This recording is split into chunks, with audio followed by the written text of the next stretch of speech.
TPC and Toy Daddies, TPC and Toy Daddies. Toy Daddies unite, let's celebrate. Top 10 photos that make us elevate. Through the camera's eye, see the stories told. Loving toys forever, young hearts bold. Bold, bold.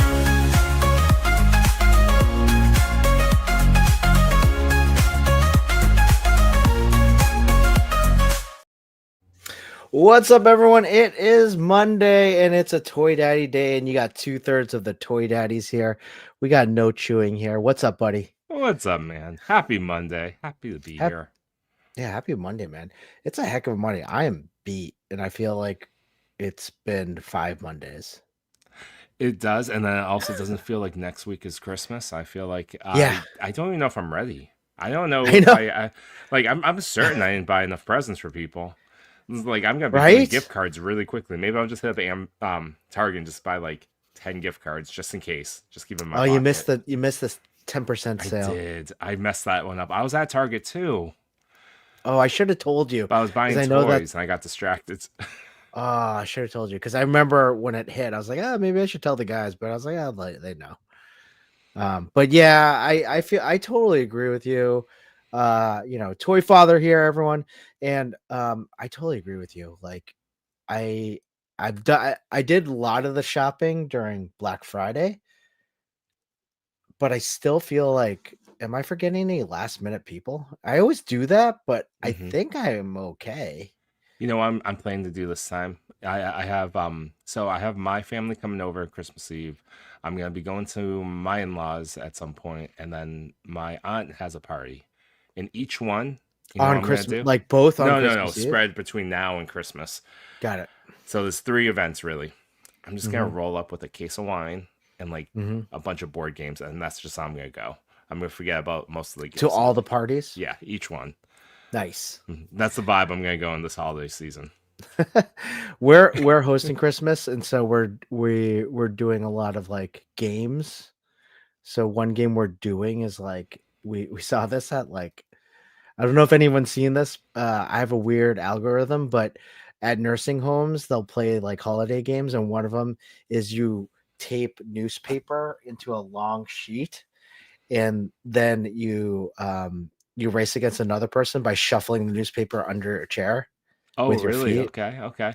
And so we're gonna do that game. We're gonna do some ping pong games, and then a Yankee swap. Nice. Have you A ever good done a old saran Yankee wrap swap. ball?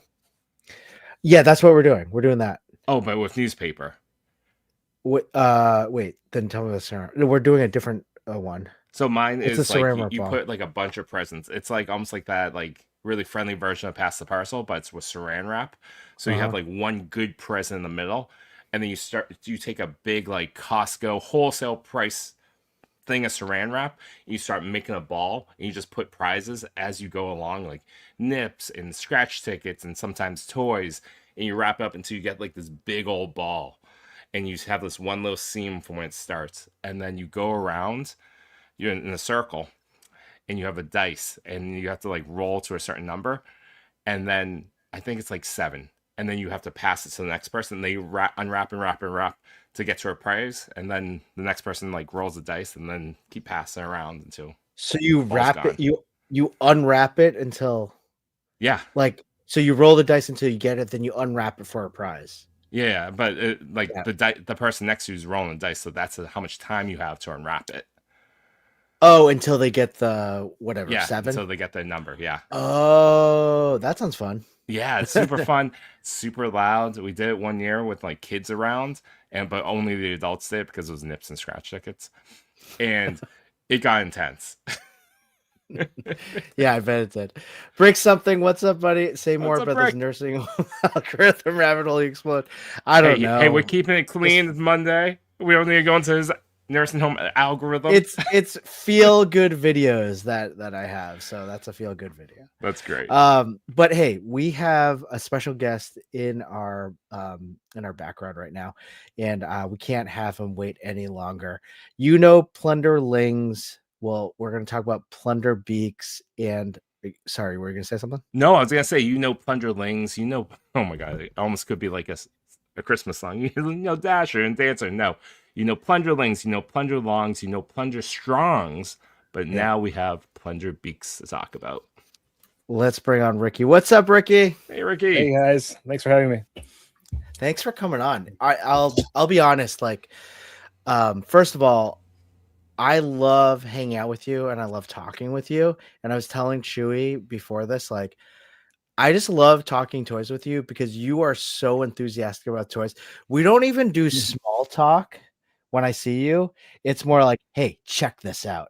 And I'm like, yeah, let's do it. Let's check this out. Let's check whatever you have in your, like, you bring out this magical little baggie.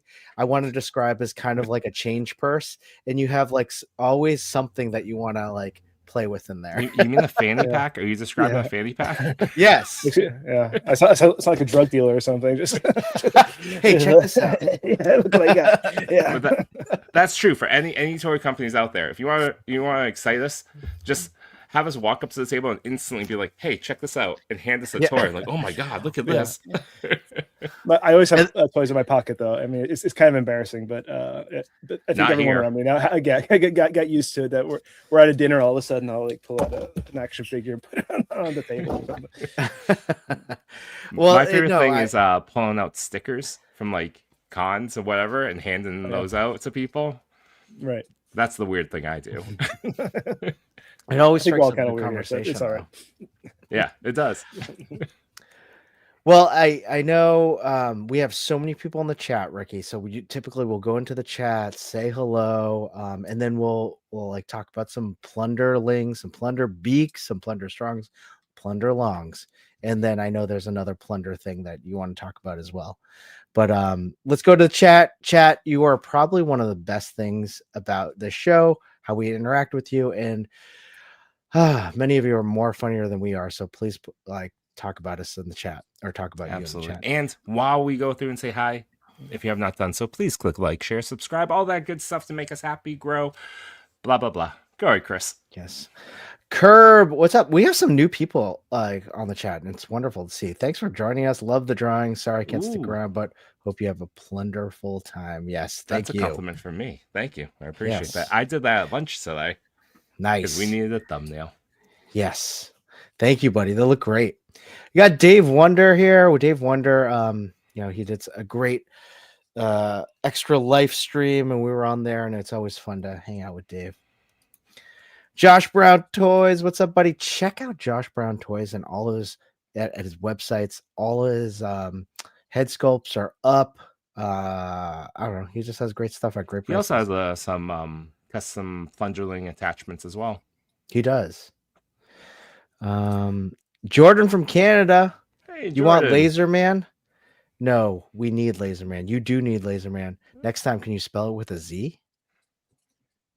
But I love your enthusiasm. Thanks, Jordan. His ego loves this. I do. I love when we have a Laser Man. LC04, what's up? Thanks for joining us. We got Mecharive. No, that's Mecharive. Right? Mecharive. Doing a ka or What's up? There you go. We got Collier 1313. Time to get beaky. Heck yeah. We got Spaded 1. Birds aren't real. Hashtag birds aren't real. What's up, buddy? We got Doubloon Davy. What's up, buddy? Beacon over here. Oh, nice. The beaks are just plunderling drones sent to spy on the plunder strongs. Is that true? Can we confirm that? No comment. I can't. Misery Toy Pics, what's up? Thanks for joining us, buddy. We have the photographer for Plunderlings on. Pablo. What's up, Pablo? How's it going, buddy? Quick shout out to Pablo and the boys from Maz's Toy Box. They have their 200th episode tomorrow night. I know the Toy Daddies will make an appearance there, so go check that out. Starts at 6 p.m. Eastern Standard Time. Yes. Yeah, oh, there'll be giveaways. They're awesome. There'll be giveaways, so They're always a good reason to join the chat. Yes. Bat Force Grumps, what's up, buddy? How's it going, buddy? Thanks for joining us. Jamelin Parks, what's going on? We already said hi to Brick Something. You're allergic to the vertical video. I wish that YouTube would somehow combine the chats from the regular and mobile streams. Yeah, they don't do that.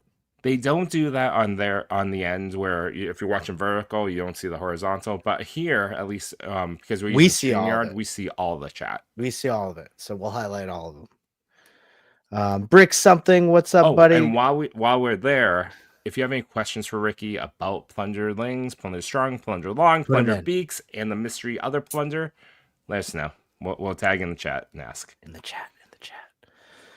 Highly articulated. What's up, buddy? Great to see you. What does Dave say? Know what you can get for anyone that you haven't gotten presents for. Plunder Beaks. That's right. That's right. That's right. That's what everyone's getting in my family, whether they want it or not. Here are all the presents. Here you go. Check. So it's the reaction you never want to see a customer give you. Oh, thanks. Another one. Thanks, Uncle Ricky. Thanks, Uncle Ricky. Did you get this at the warehouse? We got Plunder Lily in the chat. What's up? Good to see you. Great thumbnail. We got Larry's Geeky's World. How's it going, buddy? what's up, He was Larry? on Yimbo's stream last night, wasn't he? That's right. Yimbo and Larry were on talking about Skeletron figures. The newest 6-inch line has just landed and is now shipping out. They look cool. They do. They have almost like Battlestar a Battlestar. Galactica. Yeah. Yeah, it looks like a Totally, Cylon. right? Cylon, yeah. Yeah, I like that vibe. Yeah, it really looks cool. We got the man, the myth, the legend, Clintastic 4. If you missed it, go check out A Worthy Addiction. I was on there with Clintastic 4 and the boys.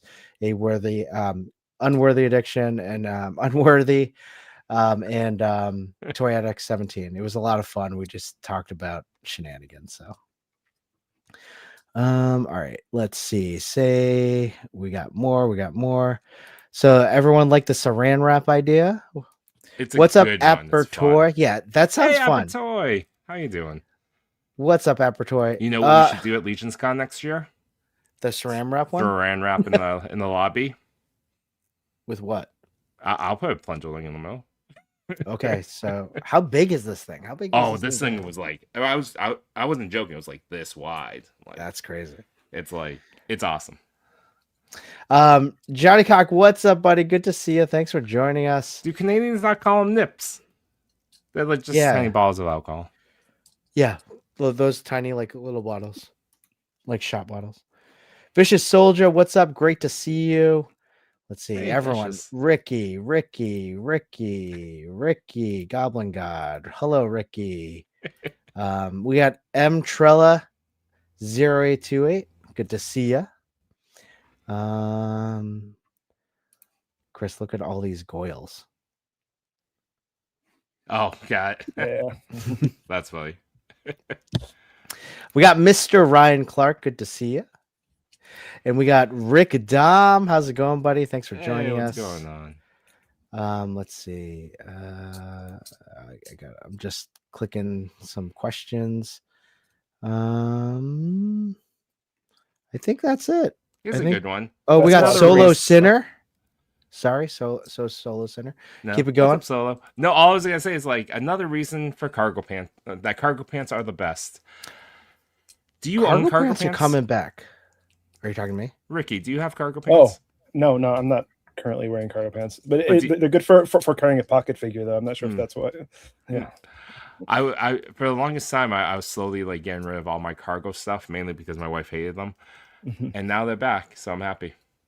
But I Nice. agree. Cargo pants are big, and they're bigger with the younger folk. My daughter, who is in 7th grade, loves cargo pants, and she's like, "Yeah, cargo pants are so handy, Dad."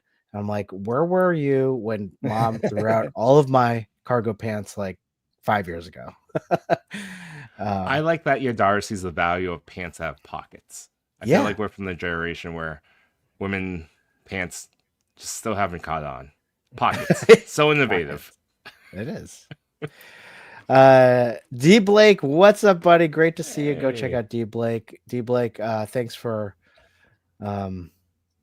enabling me to buy a lot of blockies and then another kind of like put together set of Spider-Man stuff. So thanks. All right. So we have so many Oh, yeah. people. It's a big here. turnout. I'm getting nervous. Yeah, it's a big. Yeah. We have so many people here, Ricky. Oh my god. Yeah. How do we check scale if we don't keep a plunderling in the pocket? How do we check? Yeah. Wow. One of the goals of plundering was to make sure it was pocketable. That was one of the tests that I put it through when I had the test shots. We'll carry it in the pocket and see if it held up. So what Because, kind of like seriously, and I know you're like what kind of pocket are we talking? Because jean pockets can't fit toys. So I like, mean, what kind of pocket are we talking I about? forced it there. Yeah. Really? Yeah. I mean, just, yeah. I've phone in Oh, one, right, and then yeah, there you go. How close And this then is? usually a toy in the other. That's how I usually roll. And then, Word. This is a It slim I have wallet. to be careful about the keys though. It's like sometimes with the keys, if I have to carry keys, I have to decide, do I want to scratch up the phone or the toy? Depending on what I'm carrying, it's a tough decision. Sometimes the phone is it takes the keys. Yeah. I mean, are you thinking that they would share the same pocket though? The keys what, and the the keys? plunderling? No, that's what I try to avoid. That's what I'm saying. That, yeah, Got it. but I pretty What much about the always have phone? a toy in my pocket. Yeah, sometimes the phone, sometimes it depends. It depends on the toy, but usually a toy gets spared when I have to choose.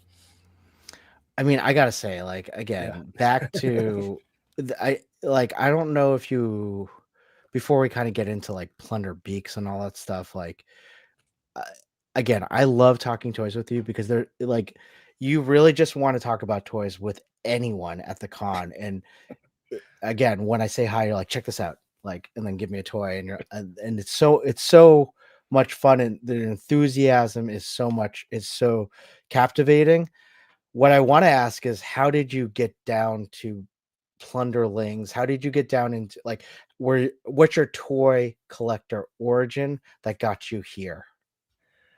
Yeah. All right. Well, I'll start with basically when I was younger, I moved a lot. It was basically me and my brother. We would move to different countries.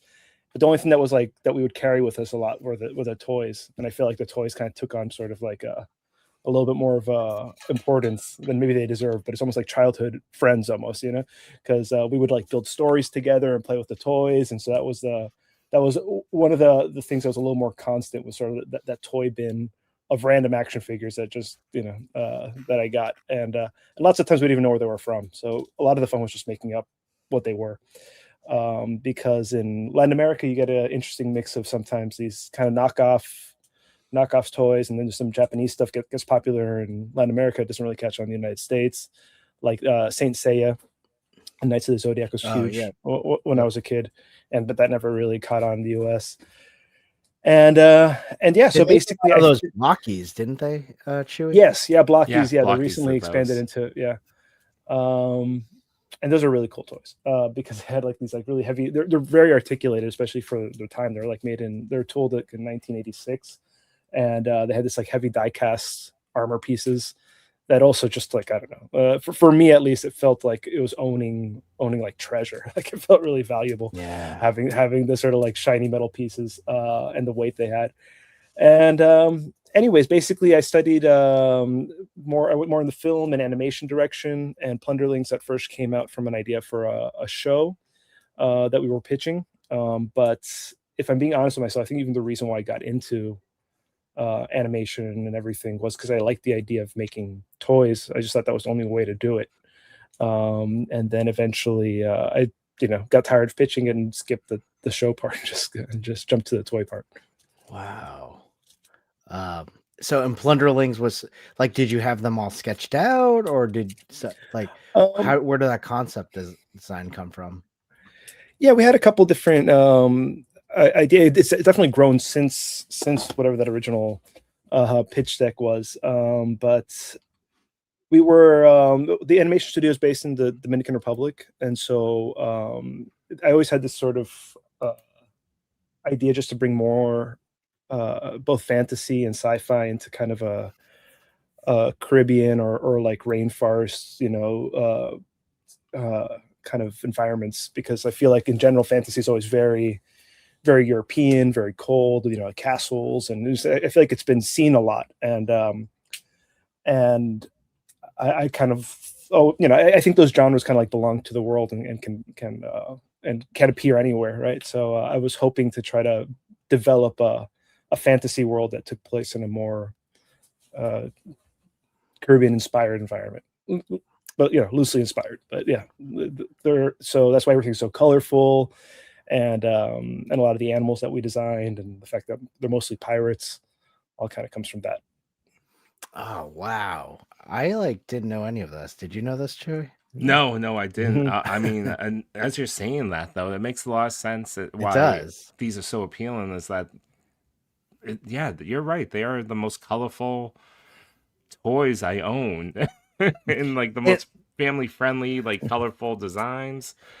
But the way you were talking about it is like, oh yeah, it's a warm environment. I was like, yeah, maybe that's why I like these so much. I want to be in a warmer climate. New England's so cold. Yeah, a oh lot my of them God, mostly it's so naked. cold right now. They don't wear too much clothes a lot of It's like times. I wish I could look this even as this little like Plunderling guy. I wish I could look this good shirtless. Come on.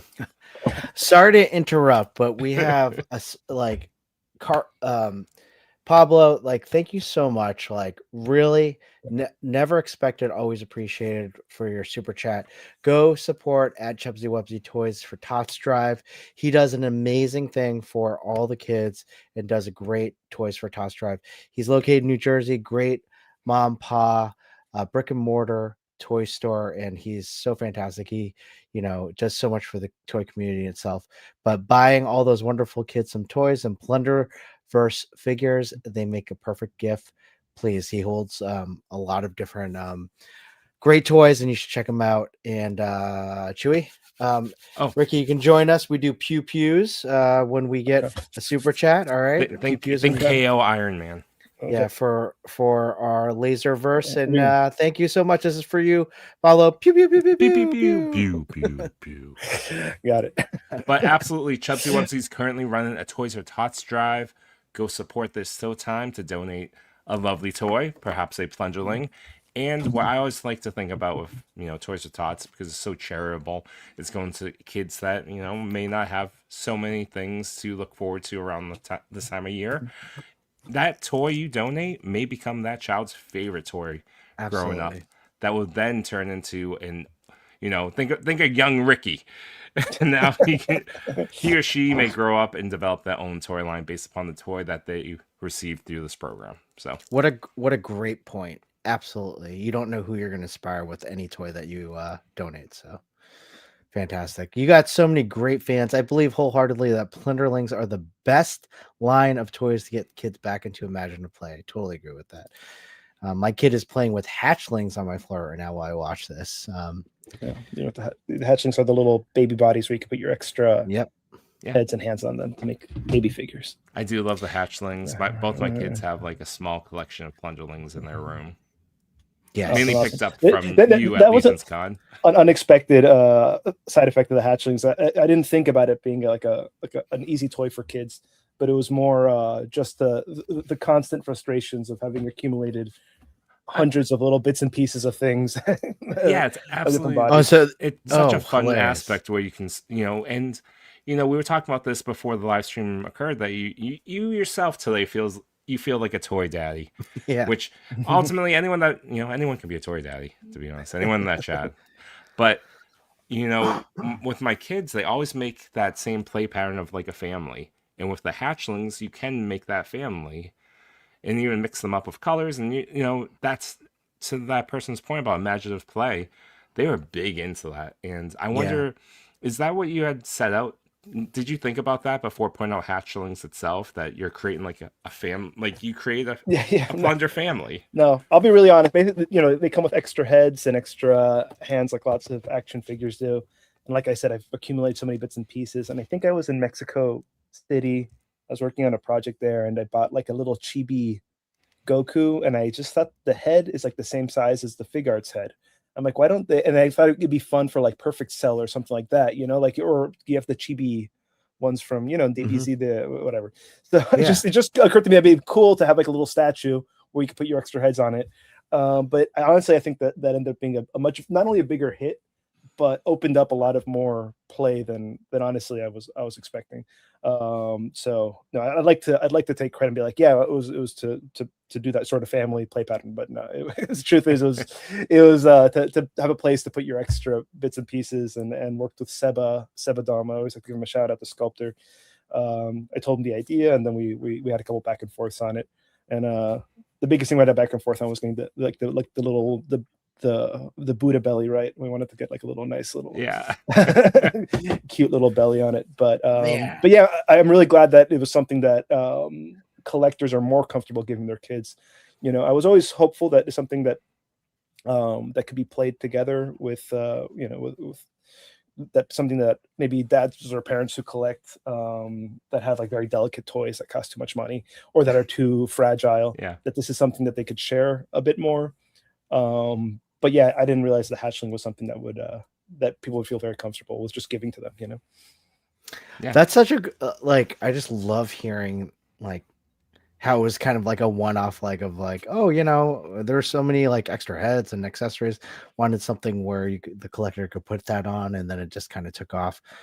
And how it was inspired by like Dragon Ball, like those Chiba characters. Wow, that's really cool. Really neat.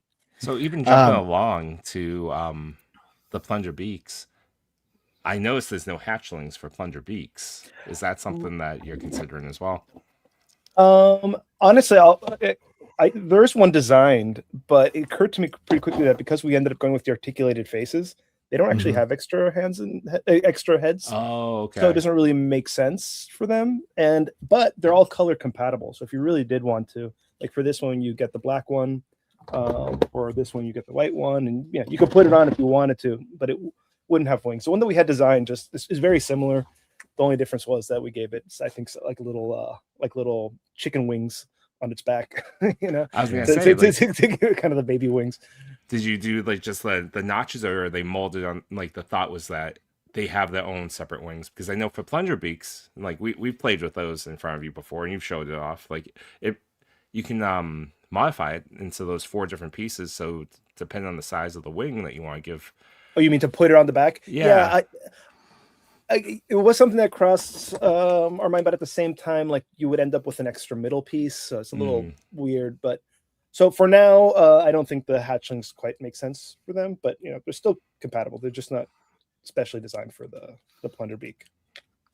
Do you want to talk about, like, you know what I really thought stood out? Can you talk more about the wings on the Plunder Beak? Because I feel like you really did a lot of thinking about the articulation that surrounds the wings. That is really thoughtful. Right. So one first thing to explain that a lot of people don't get right away is that they're the same color on both sides. So what does that mean? That means that they can be reversible. And so because they have sockets pointing the same direction, if you decide to have them both pointing the same direction, it can fold off completely against itself, right? And including here, right? So you can do that. But if you wanted to, for example, like flip these 2 pieces, let me flip it real quick.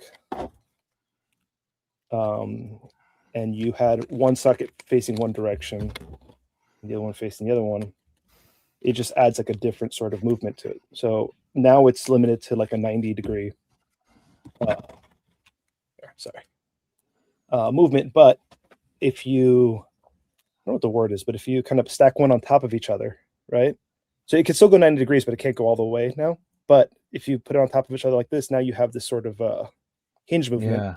Oh. So, for example, here, so I don't know. Let's see. I have to look up these words to be able to describe it better. But so you can kind of hinge it here or hinge it here, right? Yeah. And so you have that ability as well. So you have those 2 options. So if you wanted to have a lot of articulation going a certain direction, you could. Or if you wanted to be able to have them kind of fan over themselves, you can do that. And then the other thing that I think makes it interesting is that you can take off the middle piece, make a medium-sized wing. Yeah. If that's what you want. Yeah. Because a lot of this came from kind of like a little bit of frustration with different wings that I had also. But anyway, so you have these sort of like medium-sized wings. Cool. So where the hat go? I feel he looks naked without the hat. All right. And then, or if you just like really wanted to focus on like he's landed and swashbuckling on the ship or something like that, and wanted to focus on that on just posing him, you could make it so small that it's just a little cape.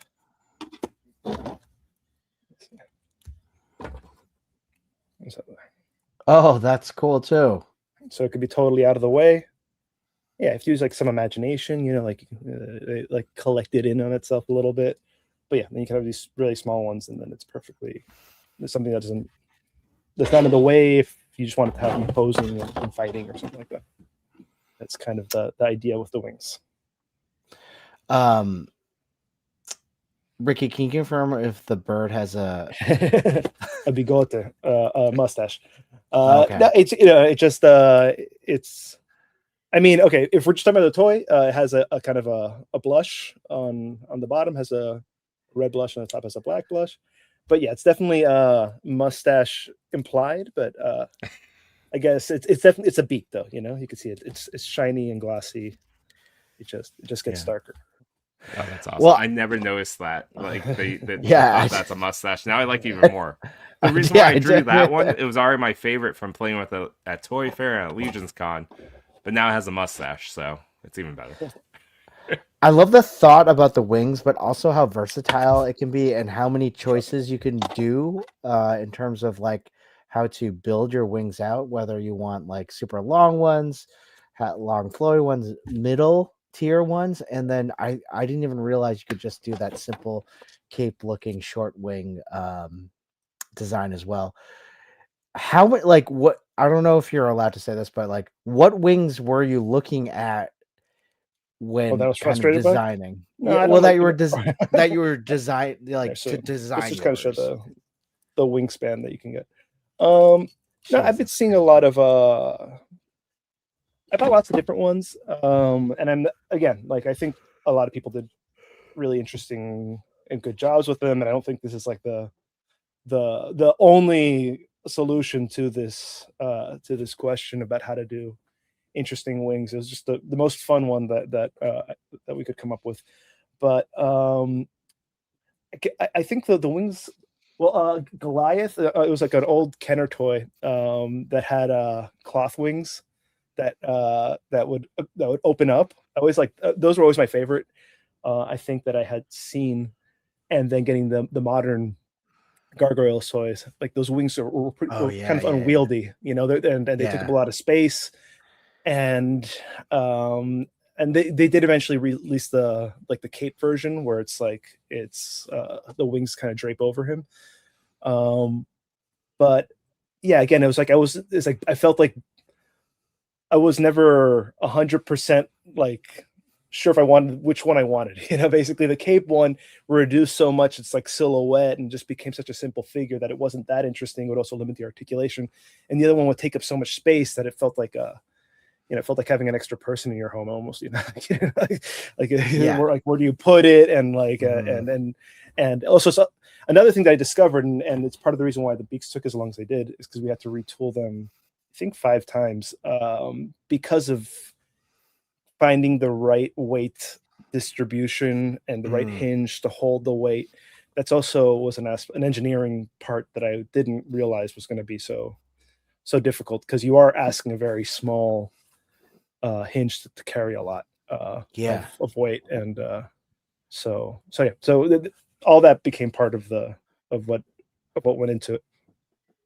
I think what I like about it being so purposeful with the wings and the build, it really fits the brand too, because Chewy and I really talk often on how Plunderlings is kind of a perfect desk toy. You keep it on your desk, it's always there, and it's one of the most fun toys to play with because of the articulation, because of the style, the colors, whatever it might be. They're just a fun toy to plop out and then just play with it and put it back. And that's how I feel about the wings. Every time I play with the wings, they're very durable. I don't feel like I'm going to snap anything off. And I feel like, even if you snap it off, snap it back in. It's kind of like Legos in a way that I feel when you snap them on, snap them in. But they're so durable and they're so just playable, Yeah, it was definitely a different direction. But yeah, we wanted to maintain that playability. And we went through a couple of versions that did in fact break. I don't know if you can see that, but so we had to make it thicker. That was another thing too, getting the right tolerance and the right thickness so that it wouldn't break. Because another concern, our original versions didn't have the double ball hinge here, because part of me was worried that people could possibly lose this, and I try to keep all the pieces pretty big. But after playing with it, I realized that it pretty much always stays on one side, like the chances of both of them falling off are not very likely at all. So, thank you. But part of the thing that we always try to do is make it so that it's fun to play with. Like, again, like, fun being kind of the North Star of what we hope to achieve with the brand. I do think sometimes things like being too articulated, having to be too delicate with it, either because it's too expensive or because things are too small. All those things for me personally kind of take away the funness of it. And so, there's always sort of that ideal spot, that sometimes we hit it, sometimes we don't, but that's what we're trying to find, that good spot of articulation where it feels sturdy enough, but also posability enough to get whatever you're trying to get. Like, for the ears was something we thought a lot about posing, that could add a lot of expressiveness to it. But the truth is that and again, this is a subjective decision, but it would become too floppy, like, again, if you put it in your pocket and it comes out and like, and they're always falling off and putting them back on, like, those are the type of things that we try to avoid, but it's kind of a good, a lot of times limitations help creativity, because you got to, focus on trying to find the best solution that you can within those boundaries of keeping it sturdy, not making it too articulated, and things like that. Wow. It's really interesting. I love the insight into what your North Star is as you're approaching these figures. And Ricky, I don't know if you remember this, but at Toy Fair, and then just the story of the durability of these figures and the overall Plunderverse line, Yimbo knocked a backpack into your display, and I had to set them all back up one by one, and none of them broke. They all went back up. No hinges were damaged. Like, it was perfect. Passed the Yimbo test. So yeah. Jamlin Parks asks, quick question for Ricky. I like your naming convention with longs, strongs, etc. What made you go with beaks? Yeah, I feel like I'm getting a lot of flack for not having done Plunder Wings instead. The real reason is really stupid. Basically, I was coming up with this like Plunder pantheon of different types of Plunder people we can have, and before I got to this design, I was doing some sort of like harpy like creature that we had temporarily called Plunder Wings, and when this one came up, we came up with a different name for it. And then I think that other design, I don't even know if we'll come back to it, but it just never occurred to me to swap the names, especially seeing the beaks were going to come out first. I will admit that was probably a mistake. I think Plunder Wing is a stronger name. But yeah, I mean, it's on the box. It's too late. Sorry, I wish I had a better answer, a more convincing answer. Interesting. So they could have been Plunder Wings. That's some cool insight. What made you want to go in such a cool, cute direction with the line when so many indie lines skew more serious or action aesthetically? It's dope and refreshing. Mm-hmm. I mean, personally, that's kind of aesthetic I've always been a bit more drawn to. But I also, I mean, I think it definitely had its pros and cons. I think that the pro was that it helps it stand out in kind of what I think is there's a lot of sort of darker, realistic, violent toys out there for adult collectors. And hopefully this is something that you can share a bit more with other people in your family. And I think it helps it. Thank you. I think it does help it stand out. But at the same time, people do say that doesn't fit in with what I have and this and that. But I keep pointing it's like, Ninja Turtles and He-Man and comic book characters. Like, I think it has its place. But yeah, basically, I think if a lot of other lines are going for like Dungeons and Dragons, this would be kind of a little more like World of Warcraft or something, where everything's just a bit more more cartoony.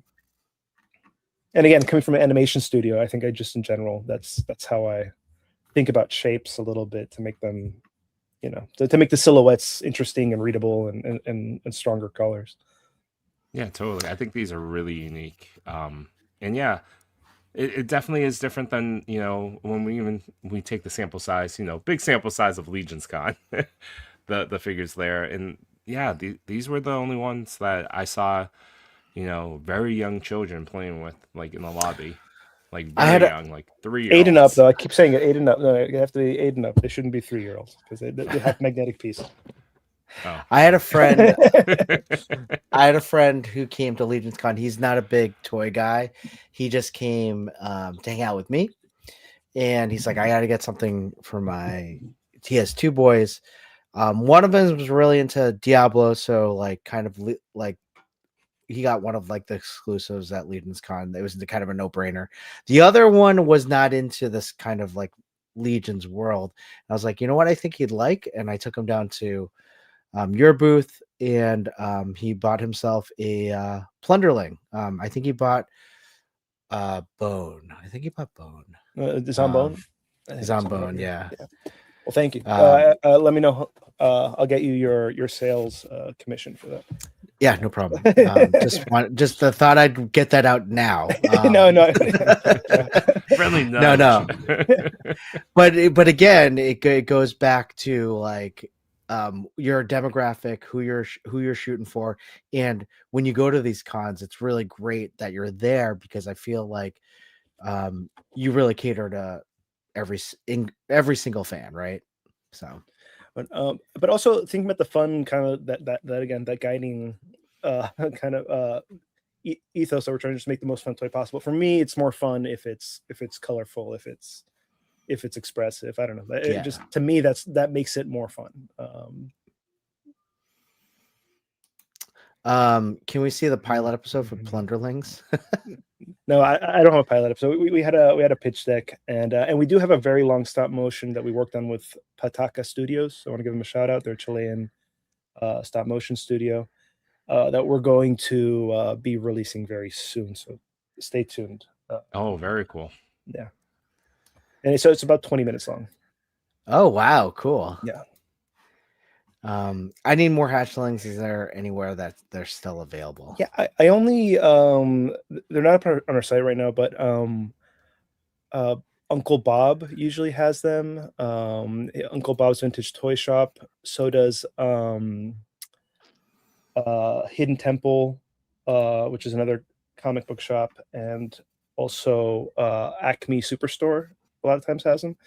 And the reason why they're kind of hard to find, because I only want to sell them to shops that promise me that they will explain the product to people. Because my big fear is someone's going to buy a box of hatchlings, go home and get these like 2 decapitated baby bodies, and it's just like, what am I supposed to do with it? It's a product that requires a little bit of explanation. So I want to make sure that we're not getting like, casuals who just pass by, oh, this is like a cheap little fun toy, and then take it home, and then they don't understand, because it's like DLC. But I have like no way to kind of like gate whether or not people have bought the product to limit whether they can buy the DLC or not. Yeah, that's the way at least. I don't know. Yeah. No, it's a good thought. It's a good thought. Yeah. Now that you say it, yeah, there's 2 bodies. Yeah, that could be a problem. Yeah. Let's see, what else is there. Well, I wanted to jump ahead real quick to just 2 things. We have a couple channel members that said some stuff. One of which is someone that opens stuff. JShot820 saying sup boys, saying hello Ricky, member for 13 months. We appreciate you, JShot. Pew pew. And then we have D Blake, another member for 13 months. Appreciate you. Pew pew. Saying let's make a laser beak. I think that's taken by Transformers, right? Yeah, that's a Transformers. Oh. The rare time, D Blake, we can't just stick laser on something and make it work. But it does fit the laser line. that we were inspired by something. Yeah. Perfect. A lot of enthusiasm for like laser beak, but beaks, like people are happy that you went in the beak Okay, direction. good. I'm glad. I was doubting myself. Plunder sharks. Plunder sharks, please, Ricky. Yeah. Oh wait, That's interesting. was there a reason why you looked behind you? Was there No. That was a tell, Ricky. Right? No. No, I do have the iguana here, which I've shown a couple times. Which anyways, I was right here. But no, I bought the shark from. Oh, you haven't seen this? All right, well, I'll show you in a second. But I bought the shark from the Fortnite series. They made a really good shark. Oh yeah. And I really like that shark. Yeah, where you can store things in it, right? Yeah, I feel like I wish I had made that shark. Yeah, but now that shark's made, I don't know if there's anything left to do. But yeah, with this one, this is an iguana that is supposed to be like a mount. That here. It's incomplete. It's gone to a couple shows, and every time it comes back, there's a little less on it. So the middle part here, you can put more spikes on it, or you can take it off and put a saddle. And so it's supposed to be like the Plunder strong mounts, so they can ride them. But basically, like I was saying, in this world, since it's more tropical, instead of like dragons, like the scariest creatures are like giant iguanas or giant parrots that will attack ships. And the idea here is that this mount also parrots.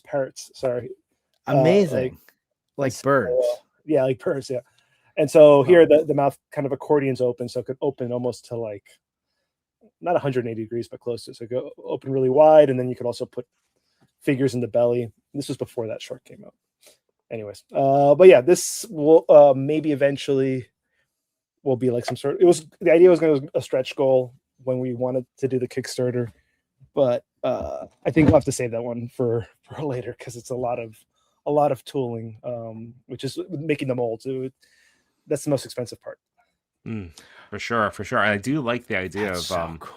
having a place to store all the extra pieces. So yeah, just store the belly. That's so cool. If the beaks arrive by Christmas, I'm sure bring these guys to my dad's house for lunch, and everyone will get a chance to play with them. That's awesome. Oh, that's great. Yeah. Share Christmas memory. We just started shipping them out today. So most of the labels that I had done seemed like it was going to arrive. Well, I don't want to make promises. I'm trying to get through all of them this week. Doing the best you can. And yeah, exactly. Yeah. But for now, it's just me kind of putting them together. So I'm working at it.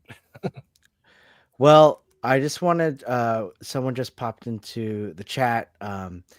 I'm sorry for bringing him on because I know we talked about how he just kind of destroyed your display at Toy Fair.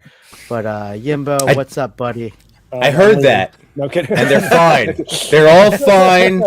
For the record, all of my Plunderlings and Plunderstrongs, so everybody's okay. All right? My ham hands, they hold up. What's up, Ricky? How are you, man? Hey there, Yimbo. Good. I was catching you guys on the tail end of my drive, so I've been listening. I did hear that burn. I didn't mean to bump his. Just a I'm reminder. I had a great time. When will I ever get a chance to set up a toy company's display at Toy Fair? I mean that was a milestone for me. Yeah, you definitely set Chewy up for one of his dreams. Like, I've been to Targets where he actually does, like, if he sees a messy display, he will clean it up. Only for a toy line I care about. I'll straighten out. Like Ricky, it was Mutant Mayhem when the Turtle toys came back around. The toys were all over the place. I just had to put them back on the pegs in the right order.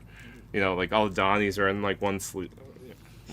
It was 12 minutes of just me staring at him, just like and me and Machu. Like, what is happening right now? We were waiting for you guys. I'm trying to do my part. I was like, that's why I was like, well, I can't even say can we leave because we're waiting for Machu and Yimbo.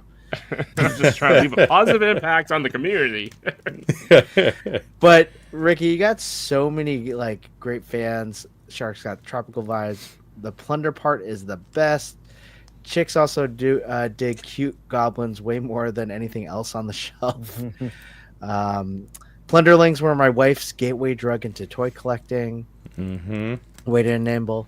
My partner wanted a cheddar during the first Kickstarter, so I got an extra one for him. Nice. Amazing. I bought my first Plunderlings at Legion's Con, and one of them is sitting on top of a gift under the Christmas tree. That's awesome. There you go. Awesome. See? That's Larry's girlfriend. That's awesome. I can confirm this. I've been giving Plunderlings to everyone in my family, says Plunderling. That's awesome. Thank You Lee. actually have people that put their handle names after Plunderlings. This is pretty incredible. Look at what you've started. I'm grateful. And then from Jordan great from question. Canada, what What's up, are Jordan? you most proud of with this latest line under Plunderlings brand compared to your last release line? I get is the question maybe that what I'm proud of from the beaks. I think the part that was the hardest to figure out, and I'm proudest where we ended up was with the wings, basically the wing engineering. I have no previous toy line. Basically, I've only done Plunderling stuff until now. So, but yeah, the wings again, that was a bigger challenge than I expected. And then previously, I was pretty proud of the articulation method that we came up with with Plunder Strong. That having that ab crunch, Yes. and then go all the way back here, and then not have it fall over. Because again, a lot of this are coming from like answers to frustrations, that I've had with figures. Because a lot of times you get a big figure and either it's the whole middle section is just like a big chunk of plastic, like a brick, which is cool because it feels hefty, but at the same time, the ab crunch adds so much. Adds so much to its expressiveness, and then but then if you want to add an ab crunch to a big figure, a lot of times you have to make him hollow, and then that's not fun. If you have like a Hulk toy and he's hollow, like it's just like I feel like the weight in the hand adds to whatever this experience is. Again, I never know how to talk about it. Like what are we doing with our toys when we interact with them? I feel like we are doing something. It's just kind of hard to talk about what exactly we're doing. But somehow, like for me, when the figure is light and hollow like that, when it feels or looks like it should be heavy and dense or whatever, it detracts from that experience a little bit. So I was trying to find something that we could do both, where it could still feel solid, but you could get the extreme ab crunch. And again, it was kind of an unusual choice, but I think it was different at least. Yeah, I think what you're describing is just like the state of play, where your main focus is, you said it earlier, is you're focused on fun, but the fun in the play, and that's how the figure feels in your hands. So you're looking, if I had to guess, you're looking for a bit of like a hand candy feel, because like even for me, like I've been tinkering with them under the camera this entire time. Like I'm in a nice little Spidey pose. Yeah. But even that hand candy, like that tactile kind of like interaction, like again, sometimes to me, almost like we're doing something like narrative, like like we're getting them in poses and imagining them in like a situation, and then pose them again. It's like almost like snapshots from a scene. Sometimes it feels like you're projecting, like you're imagining you being that thing, or like I don't know. Maybe I'm overthinking it, but I feel like there's something that is being done, whether you're posing with them or like literally playing with them and role playing or whatever, or just leaving them on your shelf. I feel like there is an experience that's being had. And that's why I disagree with a little sometimes, where people just talk about it kind of just like collecting. Because I think there's something, if you are playing with your toys, if you're just putting them up on the shelf, then if you're just collecting toys in their box or stamp collecting, you're probably doing the same thing. It's like the same pattern or play pattern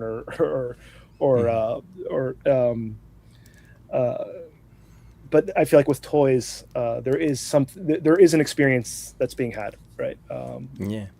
Ricky, if I could jump in, see, because I was listening to you guys on my car ride. So when you talked about your childhood toys and Saint Seiya and having that die-cast weight, and like that's something you can pinpoint, but I get what you're talking about. It's that, because there are things in life that are intangible, the X factor, as it were, and whether it is the tactile, but it's something that your figures have, and it's the personality, and it is hard to pinpoint. They are just really magical creatures, like what you've created here, and it's this just fun that really comes to life when you have them in hands.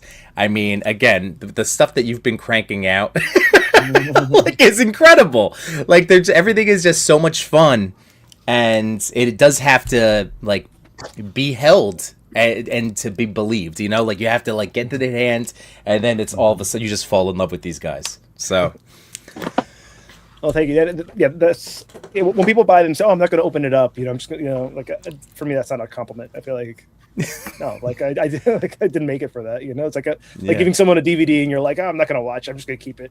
You know, it's just like, well, thanks. You know, like, I think that's not like I just made a movie and you're not going to watch it. Yeah, I'd rather you opened it up and didn't like it than just told me like I'm just going to keep it like that. I think it's a compliment to your package, to the packaging design, though. It looks really nice when you have a bunch of them on a shelf. I get why people wouldn't take them out of box. Yeah. Honestly, again, that's another weird decision that I can't stand by 100% because in terms of trying to go to retail, this is probably like it's a pretty bad decision because like there's no name on it, you don't know what it is, you know, you can't, you have to. But I was, and originally I wanted the ears to be on all the time, but that was just going to get torn up, right? It wasn't going to work, so we put the ears in the box. Just in case I didn't mention before, the Plunderlings come with ears in the box. And then the Plunder Beaks are going to come with like paper wings inside the box. Oh, that's awesome. But I still kind of stand by it a little bit. Like maybe it's me rationalizing a mistake, but I feel like because there's nothing on it, it forces you to pick it up and try to figure it out. And like if because you know, just trying to get into retail in general is difficult. But the idea is that in my mind, at least, even though it's been an uphill battle to convince retail owners of this, but yeah, I feel like half the battle is getting people just to like wonder what it is, you know, and like once you got their attention and they're picking it up and they're trying to figure it out, I feel like maybe there's like a dialogue that started that's better than you walking right past it, knowing exactly what it is, and you knowing that I don't know what that is, right? If in the sense of like if it was an IP that you didn't recognize, you know, it's like, oh, that's not for me because I don't know what it is. Right. Yeah. That's me again rationalizing maybe a bad decision, but no, Ricky, you know what we need to do? You need to get on the horn with like, you know, some of these big box stores, you get the Targets and the Walmart, and set something up at Toy Fair, and I'll just walk by, and Chewy and I will just be like, well, what are these? Tell me more. Let me explore these. No, but man, I see what you mean. People need to handle them. They have to like. Yeah, I get it. What were you going to say? Sorry. No, I was just going to say, like, I love listening to Ricky kind of talk about this brand, talk about how he got into it. Because every time I talk to you, you're always thinking about your brand, thinking about how to be more innovative with each of your toys. But now I'm kind of understanding why I think Plunderlings is so successful. Your passion comes from like the simplest form of play for toys. Like when we originally played with toys, how much joy did it bring you? And that's what I feel like Plunderling's essence is in terms of one concentrated effort into thinking about, is it cute? Is it colorful? And does it, is it playable? Right. And I think when it comes down to it, every single Plunder Long, Plunder Strong, you think about one single aspect that you want to concentrate on, such as the ab crunch on the Plunder Strong, the wings on the Plunder Beaks, articulation for the Plunderlings, and it comes down to the packaging itself too. These are all components that I feel like not one person can really like hold all of this in their head. So it's really impressive to like hear your thought process of all this. I also collaborate with a lot of great artists. I want to make sure that I'm not saving, but yeah, Wanted Rabbit. I worked on it with him with the packaging. But yeah, again, some of the decisions that I think help it make it stand out, that I think are interesting. Kind of a lot of times I feel like I'm learning why no one does it like that after doing it, you know, like I like doing things differently a lot of times, and then find out halfway through why no one does it like that. Like again, like I still really like our packaging, and I'm glad that also other people enjoy it too. Because the idea is that it's also displayable as well as the toys. That's all. Everything's kind of a toy, even the box. But yeah, now that I'm trying to like, you know, talking to retailers and stuff like that, I'm realizing that okay, there's a reason why people do things the way you know, maybe doing things more similar to the people isn't necessarily. Are you able to share what like one thing might be that like you did that you wish you had done differently? It's hard to say I wish I'd done it differently because again, there was always a reason for why it was done that way, but for example, just the magnets themselves, I think that's one of the most fun things and unique things about it. So it's not like I regret it, but it has made a lot of things difficult. Just keeping the polarity right. There's also like different sort of magnet rules in the United States Really? that have made it a little more difficult. Yeah. No, basically, let's see if I can find a tube to show you. Oh, whatever. There's in the U.S. You cannot have a strong magnet that fits into a choking hazard tube and sell it as anything that's not either educational or industrial. So, for example, on the beaks, we originally had these smaller hats have magnets on them as well, but because of the new laws, they have to have metal in the hat, which is fine, and it works. It stays on. But again, it's one of those things that I'm always having to be very up to date with about the rules, because in the United States it is always changing. Again, the packaging has been something that's also kind of complicated pitches. Yeah, exactly. I have to pitch it as an educational product. So I guess stuff like that. Interesting. Honestly, I feel like I've made a lot of mistakes along the way, but it all came from a place of being both very excited and maybe naive, and also just not having done it before. So again, this is the first toy line that we did. Well, we need to highlight Solo Center because he put in a really generous super chat in there. Solo Center. Always appreciated it, never expected. Thank you so much. Super fun line. Congrats on the success, Risky. Are there any more Fawn Grotto style coming out with horned heads? And hold on, before you answer that question, let's get those pew pews out. Ready? Pew pew pew pew pew pew pew pew pew. Thank you, Solo Center. Snap it. The answer is yes. I'm not ready to show anything, but yeah, I want to make more fun figures. Again, kind of inspired from these little horn hoofed ones. Mm-hmm. Again, I was just trying to get as much as we could out of the original Plunderling body. So we came up with two kind of enemy creatures to fight the Plunderlings that were the Drench, which are the sea Plunderlings, and the Fawn, which would be the forest Plunderlings that fight the pirates when they come in. So, but Nice. A lot of it was trying to figure out a way to keep using the body that we had tooled, because again, tooling it's hard to overstate how much the tooling costs, and yeah. But if you have a good buck, a good body, I mean, you've seen Marvel Legends and different brands do it. You can Oh, get yeah. a lot out of it. Yeah. For sure. And that's always been one of the most eye-opening parts of our collective journey, getting to talk to guys like you who are making these things that we love. I can't get over. I mean, it's so much money to tool anything. It really is.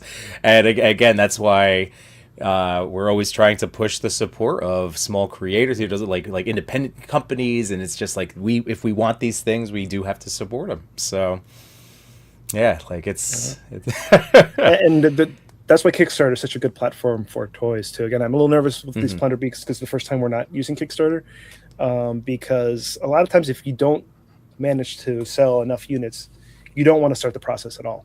So it's kind of it's good that Kickstarter has that all or nothing aspect to it, because you don't want to get 150 orders of a toy that only makes sense to produce at a much larger scale.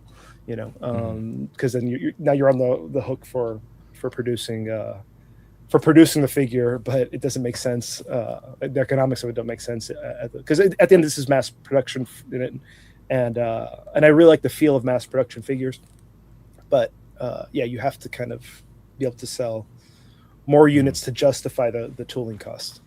I have a tool here that I stole from the factory, but you can't really see it very well. But it's like a badge. I honestly, I don't know how it works because I don't see any injection lines in it.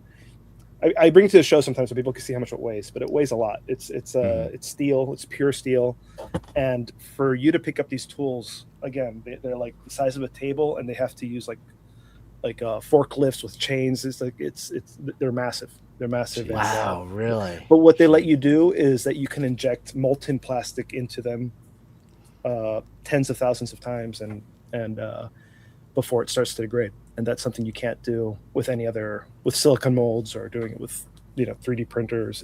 It's not possible. Right. Man, damn. GM Parks, can we expect more crates? Do you have any plans for play sets and other building products?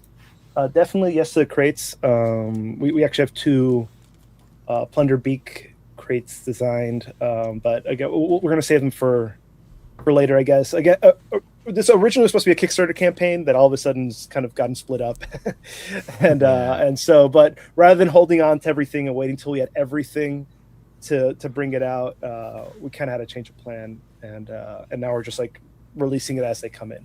But yes, the answer is yes. We have more. See if I can find something. Actually, I don't know if I can reach it. Give me a second. Show something. It's nothing interesting. Yimbo, it's good to see you, buddy. Yeah, it's great to see you guys.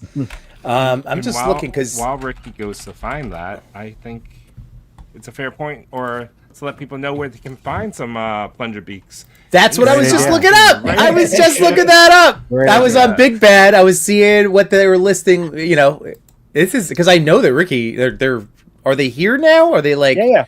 No, the Yeah. Plunder Beak are available to order. I mean, they're right there, like right behind me. Hell yeah. So the Plunder Beak are available to order. I'm working through the fulfillment as we speak. And if you order it off our website, so they're ready to order on our website, and on Big Bad Toy Store they're available for pre-order. Because Big Bad Toy Store likes to let pre-order roll a little bit, figure out how much quantity they want to buy. Where would you recommend, like our friends in the chat, if if anybody's interested in one or all of these, like what would you at this moment? What's best for you? And well, it's Lone if you're Coconut. international, Big Bad Toy Store is the place to go. Okay. But if you want them as soon as possible, you can order them off of Plunderlings.com. Okay. We're trying to get them all out before Christmas. Hopefully in people's hands before Christmas. I keep saying it, but I'm a little worried about how long the shipping will take depending where people live. But also Big Bad Toy Store is great. I'm not gonna their pile of loot system is awesome. I use it all the time. So honestly, it's what's more convenient to people. But if you're in the United States and you want them soon, Plunderlings.com will be faster. Nice. But if you're patient, Big Bad Toy Store is a great option as well. Okay.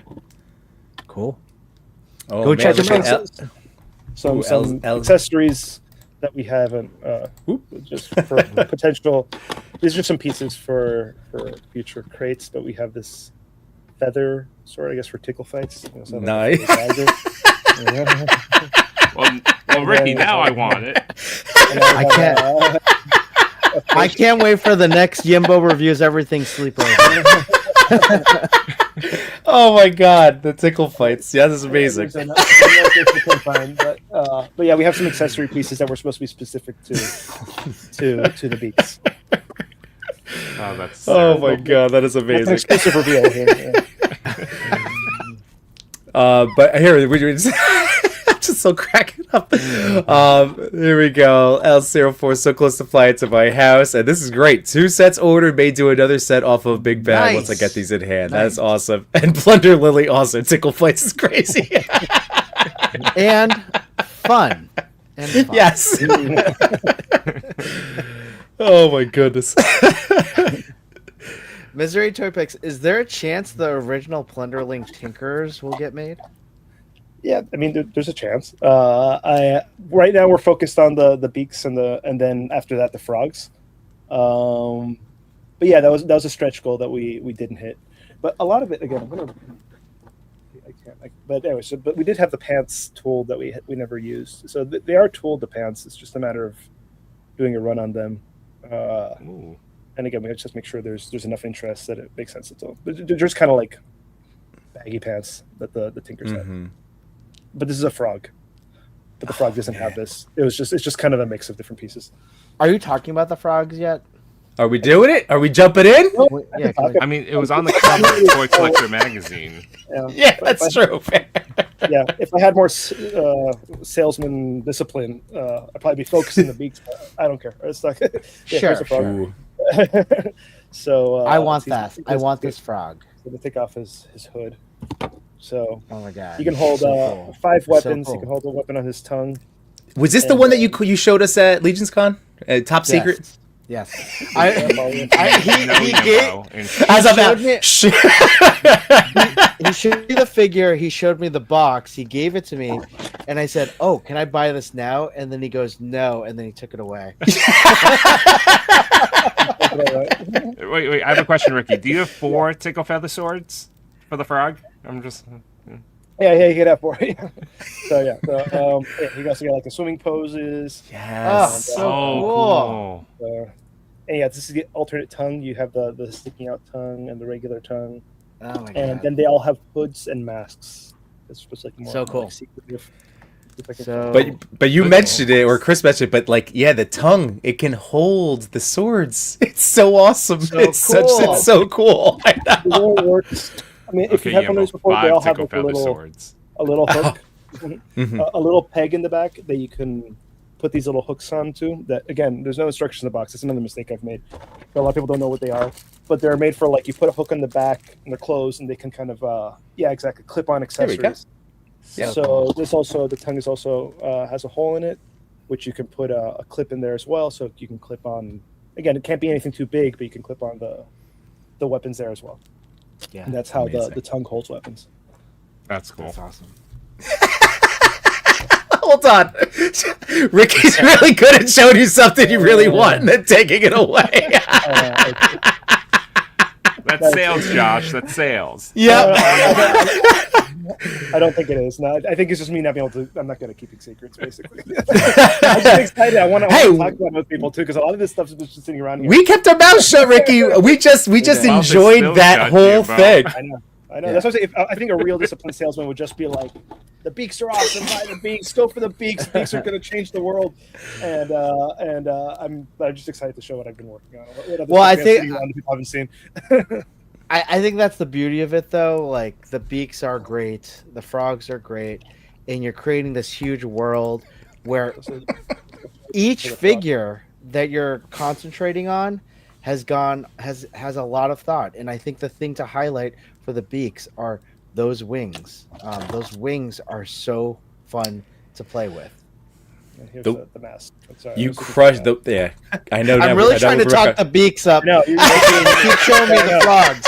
I'm not having my phone. All right. No, this is all good. This is all stuff. All right. So hang on. There's some awesome comments coming in. Like, for instance, or where is it?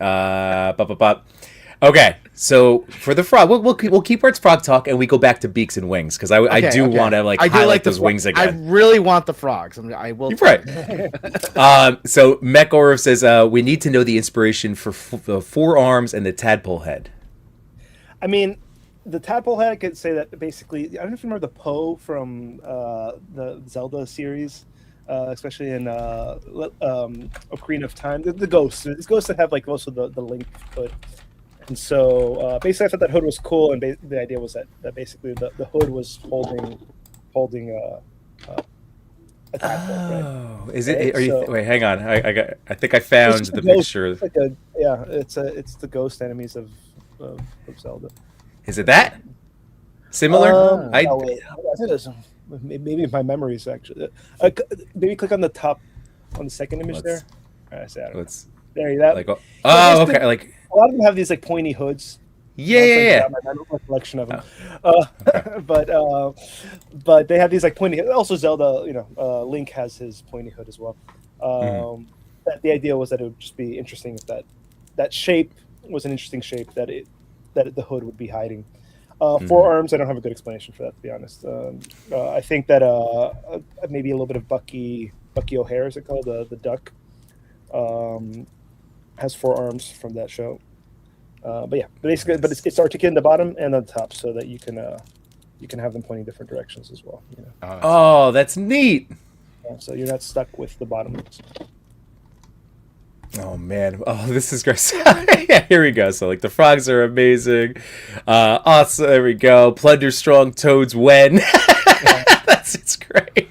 All right, jumping the Battletoads. I get it. Yeah. What about? Oh, wait. Did we talk about Marsh? What about Marsh? I Did you mean, get that? that's a fun that. Oh, okay. That Yeah. another stretch goal that we didn't hit, but yeah, let's see. Again, all the stretch goals we didn't hit are things that we obviously would like to do, but it's just a matter of when sometimes. Here we go. I'm giving my frog 5 knives. This is great, but yeah, goblins are amazing. Beaks are peak, but frogs are the all-time best. We have needed frog toys forever. I bought all the beaks. I want Marsh now and the frogs.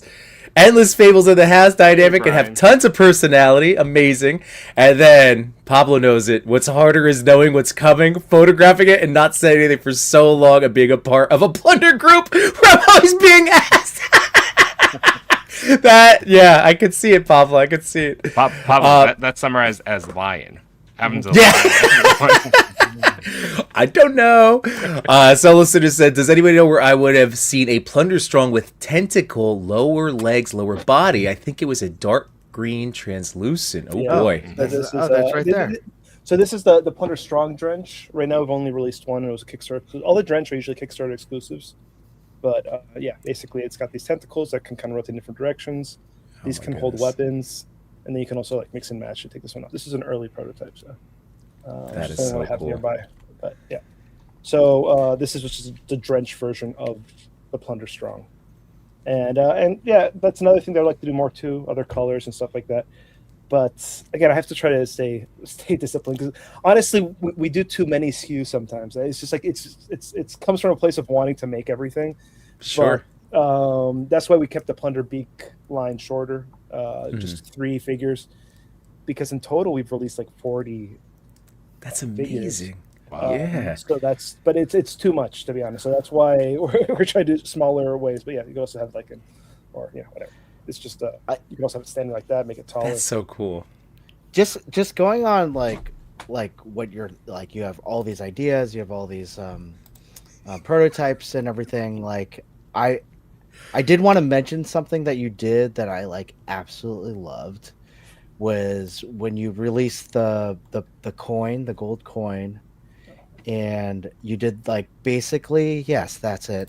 And it fits into the myth of like the pirates and plunderlings, and you basically had people go on a scavenger hunt, right, to find the gold plunderling.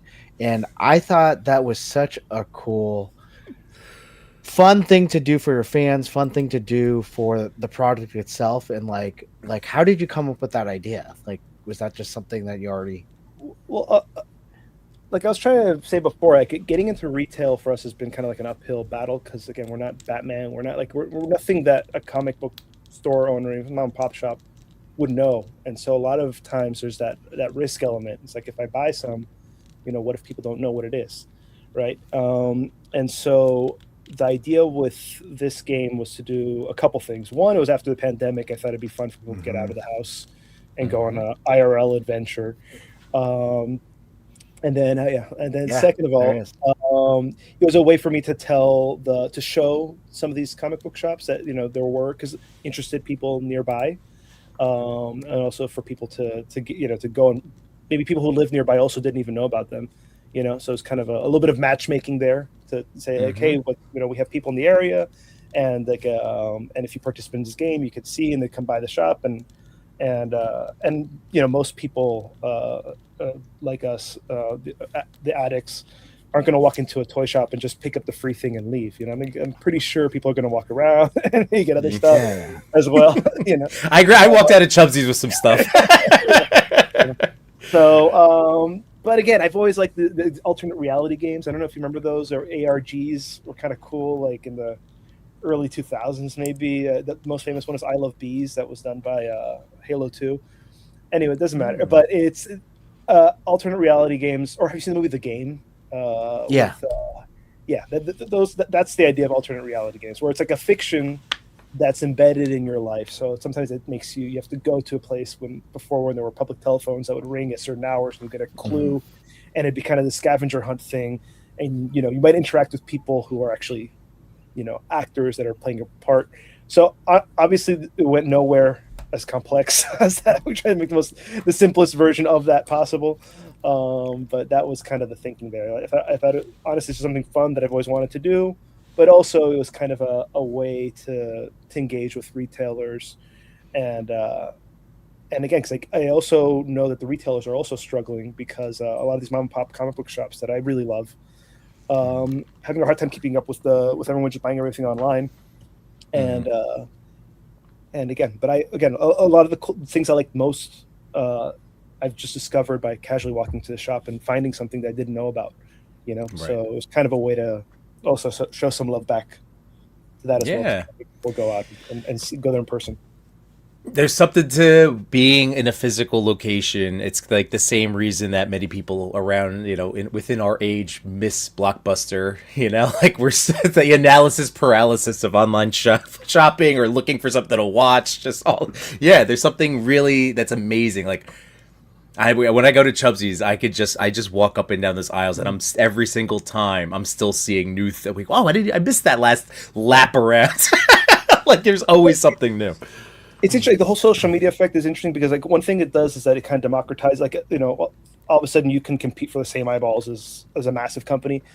But the negative side of it is that this like echo chamber that kind of happens. And if you're not, it's hard to be exposed to new things sometimes that you might really like, or that might even challenge you, or, again, not that Plunderlings are challenging, but like maybe a lot of toy buyers would like it, but it's just hard to get in front of them because it's not, on their radar.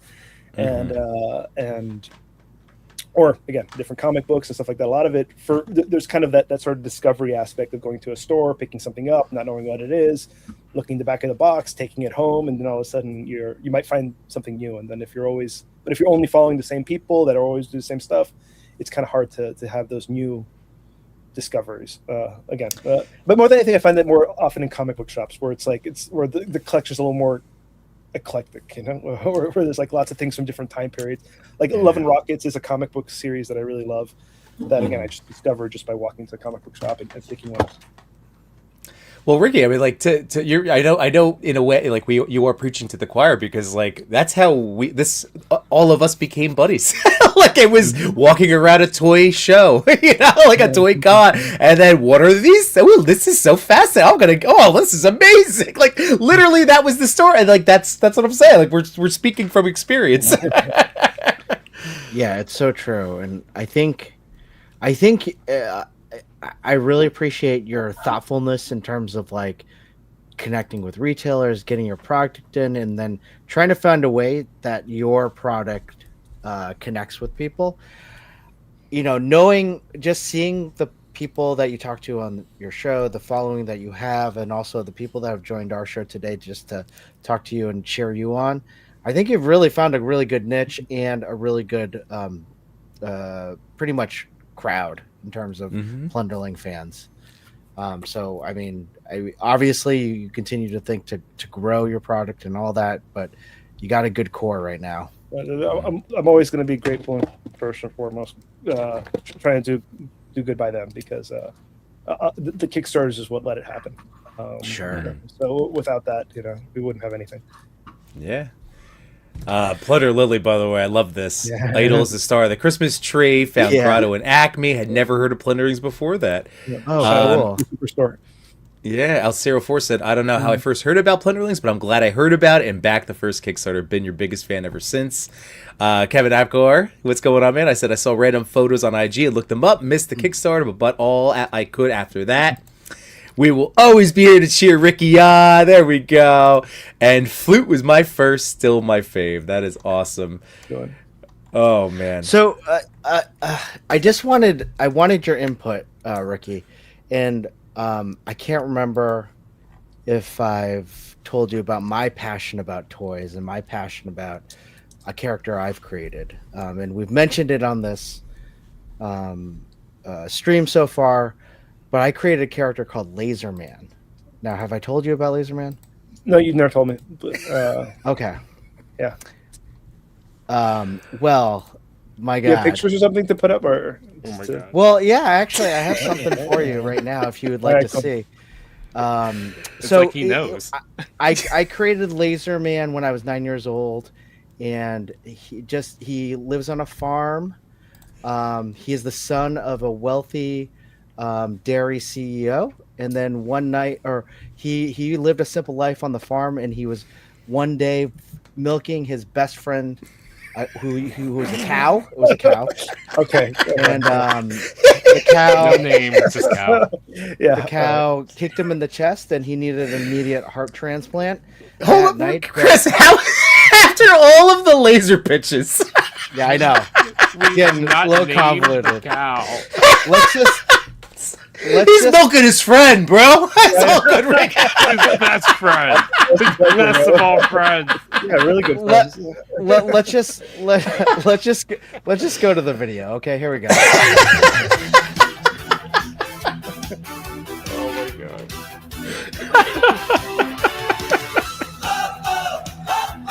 I do love the chanting. Laser man. He's got the heart of a cow and a laser for a hand. Laser man, defender of crops and the farming land. With a blast of light and a mighty move, he'll plow through evil just for you.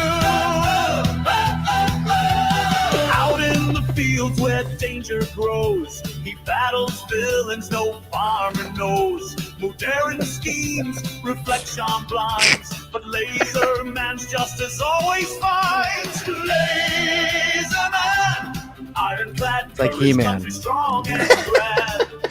Laser That's Man, his best friend. fighting for good with a That's the best friend. callous But does he still have a heart, or did he give his heart? He gave his heart to. a hero with hooves and heart, he gives his all.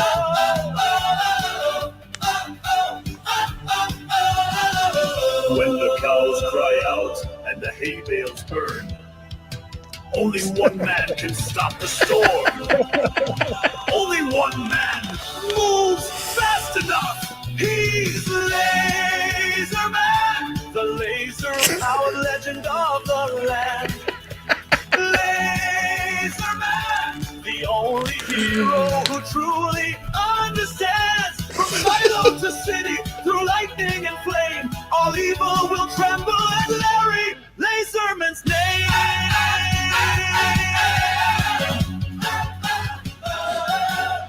Get lazed. Oh my goodness. So, what do you think? Well, congrats, first of all. Who did that song? That's what I want to know. It was Clintastic 4. He helped with some AI software making that song, but he did a lot of lyrics. So. It's got I liked it. I like the song. Is that all you liked? That's a song. That is a song. There's your feedback, I Chris. mean, my first word of advice is to get really good lawyers. I think if Yeah. that's the design you're going to go with.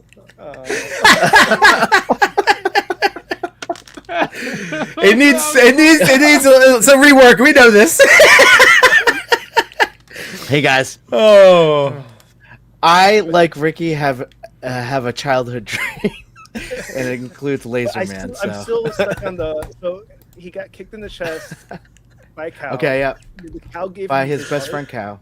So I have this. I have like a whole 6-chapter kind of thing written out, but there's no doctors near the farm, so one has to come in. No hospital. Sorry. So the local doctor has to come in and said, Larry needs Larry Laserman. That's his name. Larry Laserman, not man. And and so he's like, this guy needs a heart transplant right now, but we can't get anything here immediately. And so his best friend Cow, who turns out to be Moodaran, who kicked him in the chin, step forward. A little guilty of that. But Makes as me they were wrong, doing buddy. the heart, as they were doing the heart transplant, there was a meteor shower, and everyone on the farm got powers. So think like shitty Smallville, like that's what this is. Like everyone gets powers. So that's why he has such an eclectic rogues gallery. There's also another like side story about how he gets the armor. So That'll be a future conversation, Ricky. We'll say that. By the way, guys, get those pew pews ready because.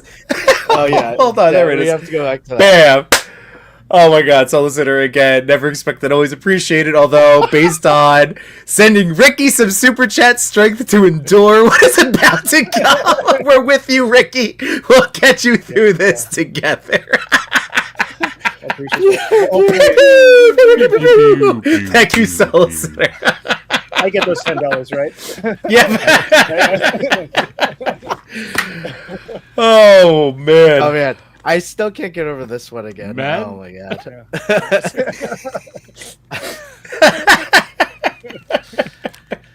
Oh dear Lord, I love doing that. That's so much fun. Got a lot to think about.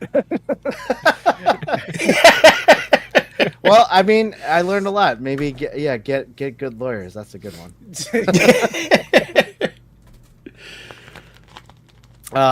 But hey, check out the Plunder Beaks. Go on plunderlings.com. Yes, plunderlings.com. The link has been pinned in our in the chat, and yeah, go check it get out. them. Ricky is personally shipping all of them. Apparently, Yeah, they're right yeah. behind them. I'm doing it. It's happening. That is awesome. By the way, I'm just realizing how well this is going to go with Cowboy Odious.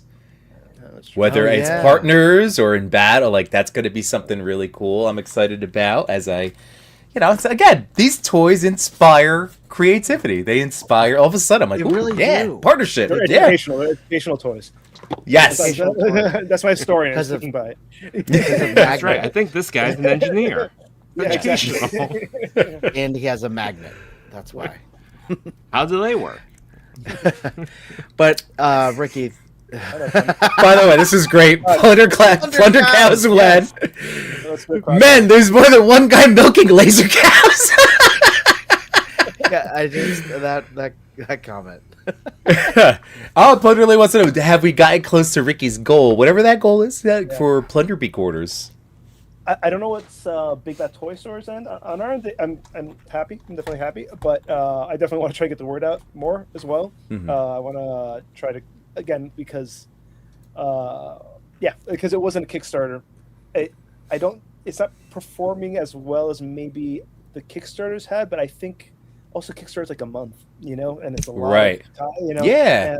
and you got to do the slow reveals and give all the. So again, I have a big fear of being of doing stuff on camera and things like that, but I'm trying to get over it because I recognize that the lack of campaign that we don't have this time with the Kickstarter needs to be backed up by more effort in terms of explaining to people what it is and getting on shows. So I'm really excited and grateful for you guys. Well, inviting me on.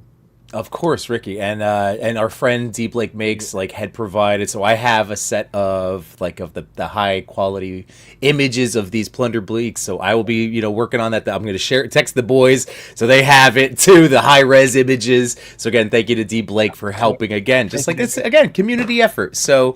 Yeah. We got to share the good word of Plunder Beaks, folks. And I know everybody in the chat here is in love with them, so they're already doing their part. So, but yeah, it's just letting people know, sharing the pictures. Like this, I know that I'm going to be taking these to school with me because that's where I get to do some desk stuff, some posing, and so yeah, we're all going to do our part. That's it. We're doing our part. Because Yimbo, they're educational too, so that's why. Of course they are. I mean, that's literally why I teach and bring in toy photography. Like, Ricky, you should see my classroom. I have all these dios and things that I've brought in as I've upgraded different things, and I bring in a ton of toys for them to mess with. And yeah, they're gonna see this. I'm gonna write down some of the comments that I get the rest of this week. So you'll have middle school impressions. They can be mean. I'm a little worried about that. Nah, they're fine. They're fine. But I'm gonna. Part of the reason why I want to try to get these out as soon as possible too is to give people a chance to get them and do their toy photography and if they like them, talk about them and review them. So I'm trying to get these shipped out ASAP.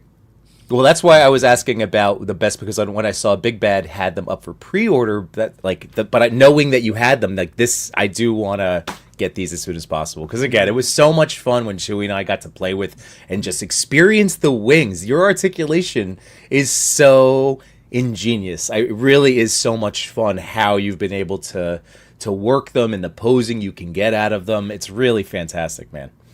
I also have to give a little shout out to Wade from Pearl, because I originally had a single joint on the wings, and I had been thinking about doing the double jointed, but he pushed me harder on why I hadn't tried it. And again, the thing I was really worried about is people were going to lose tiny pieces, but I went ahead and told it just to see what it was going to be like, and it worked. And so I have to also thank him for helping reach the wing conclusion that I think. Oh, that's awesome. The project needed. That is really cool. And just like I know that you helped him, with his first Kickstarter campaign. Again, it's like that's what's wonderful about this community. I have to say, because I don't say great. Wade's going to go on his channel and say that I didn't give him credit and this and that. So. So you met him You're right. before. Okay. Got Yes. You're right about that. You're right about that. Oh, there we go. This is awesome. Robo. So maybe you get the Robo bump too. The Robo bump that's a real thing right there. So that is fantastic. So all right, should be public tomorrow. I'm on the Patreon too. I hadn't noticed. Wait, it's all right. Yeah, sometimes I hear you, Josh. And this is true too. It is $5 less right now on the Plunderlings website. So while they are here and available. No, thank you for doing that.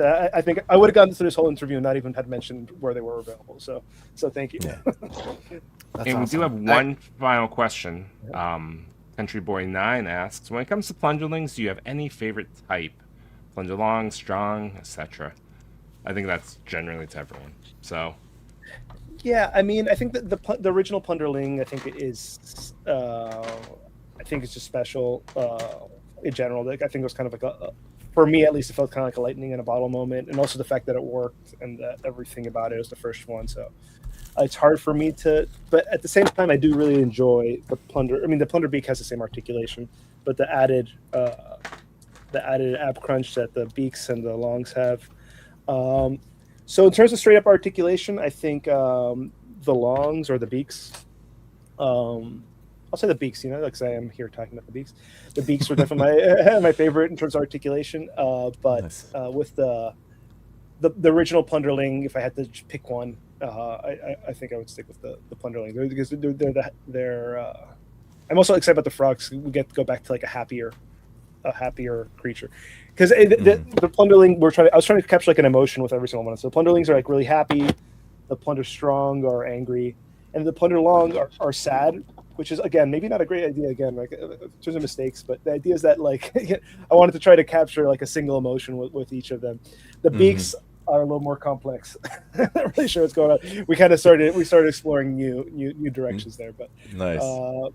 But yeah, but yeah, there's something about the happiness of the Plunderlings that I think make them stand on their own a bit more. Yeah, I agree. I feel like the Plunder Frogs capture that essence that you were going for. Yeah, definitely. I have the same answer as you, Ricky, though. The articulation of the Plunger Long is something I really enjoyed. The torso crunch, the cut going forward, but also, a little bit of side-to-side motion.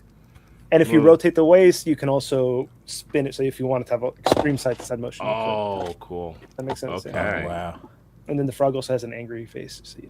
So they're cute, but so they can get mad. Wait for those. Nice. Really can't wait. Oh, here we go. I do like the long faces best. There you go. How about you, Yimbo? Oh well, I still need a Plunder Long, and maybe that's something that when I go to look at the website with as I order my Plunder Beaks, I might have to throw in there. But I mean, I love my two Plunder Strongs and again, I bought them as like either dad figures, shocking, or like big brothers. But like, yeah, right now with what I have, I just all of the little guys. I love the little guys so much. Yeah. They just always make me so happy. Like the Plunderlings too.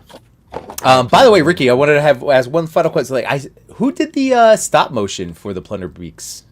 For the Plunderbeaks was Pataka Studios, Pataka. If you check them out, they're really good. That was awesome. Yeah, and more to come as well. But yeah, they killed it. Yeah, you can see that little trailer that we did that I need to upload. You can kind of see it. It's like Thundercats inspired, kind of that intro where they take turns and the camera spinning around and stuff like that. Yeah. Well, Chris, hey, shout out to your interviewing because I loved hearing about Ricky's background in animation and that design. Yeah. And when I think back, what also hooked me on the original line was that trailer that you had put out. And this had this whole story and world. I'm like, oh my God, these are freaking epic. This is awesome.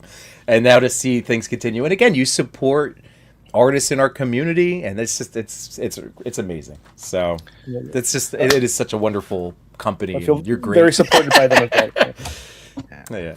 Yeah, I just have to say, Ricky, like, thanks for coming on, and you bring a great fan base that actually crossed over onto our show, which we really, really appreciate. And all of you that, you know, came in to listen, came in to support Ricky, and came in to support us. Thank you so much. Thanks for listening to our Laserman pitch, and I say ours because it is very much ours.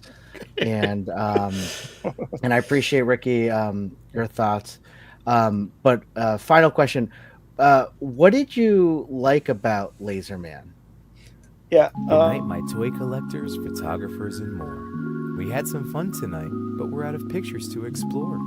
We thank you for your time. It was nothing but sublime. Though it's time to go to bed, don't be filled with dread. Because next week we'll be right here. Your toy daddies will appear to bring you joy and laughter every night and here on after.